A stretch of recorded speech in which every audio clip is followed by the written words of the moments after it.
સદગુરુ ભગવાન કી પધારેલ હરિ ગુરુ સંતની આજના આ પાવન પ્રસંગે ભોગા મહારાજનું સાનિધ્ય આપણી પાછળ ઘંટિયા પહાડ ઉપર શ્રીમદ કૃપાળુ ભગવાન થઈ ગયા. એમને 150 વર્ષ પહેલા એવી જાહેરાત કરેલી કે હું જ્યાં બિરાજમાન છું ત્યાંથી 32 ગામ સુધી ક્યારે સંત વગરની જગ્યા ખાલી નહીં રહે. અને પ્રવીણરામ મહારાજ તો એના ખોરામાં બેઠા છે, પછી ક્યાંથી ખાલી રહ્યા બધું. પણ ગંગા સચિન પાનબાઈ એવું કીધું, હે પાનબાઈ, ભક્તિ કોણ કરી શકે, પરમાર્થ કોણ કરી શકે? જેનો પૂર્વનો હોય અભ્યાસ, પૂર્વની કમાણી કરતો કરતો જીવ આવ્યો હોય તો આ ભવસાગરમાં આ પરમાર્થ કરી શકે, સેવા કરી શકે. એવા પ્રવીણરામ મહારાજ મારા 2 હૃદય છે સાહેબ. બોલો, અદભુત વાત છે ને? બધાને એક જ હોય, મારા 2 છે.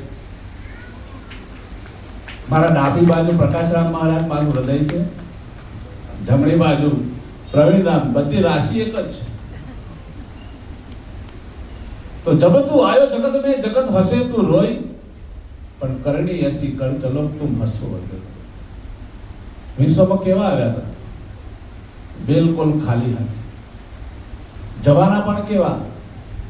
બિલકુલ ખાલી હાથે. આ વચ્ચેનો જે સમય છે ને એની મગજમારી છે. આ વિશ્વમાં કોણ જાણતું નથી કે આમાંથી રતિભાર પણ લઈને જવાના નથી. દરેક વ્યક્તિ માયાની પાછળ મોહ અને મમતા કરી ન કરવાના કામ કરીને એકલી મૂડી ભેગી કરવી, એકલી માયા ભેગી કરવી. સાહેબ, આ સત્ય જીવન નથી. જીવન તો એ છે કે જબ તું આયો જગત में जगत हसे तू रोई, પણ કરણી એસી કર ચલો તું હસો વર્ગે બને. આ જગતમાં વિદાય થાય અને એક સામાન્ય નાના માણસને ખબર પડી જાય કે એક મહાપુરુષ, એક પરમાર્થી જીવ આ જગતમાંથી ચાલી ગયો અને એના નામના કોઈ 1-2 આંસુના ટપકા પાડી દે, સમજી લે આમાં જીવન છે સાહેબ. બાકી જીવન તો પશુ પણ જીવે છે. એવું પરમાર્થનું કામ ન. હું તો એટલો બધો ગદગદિત થયો.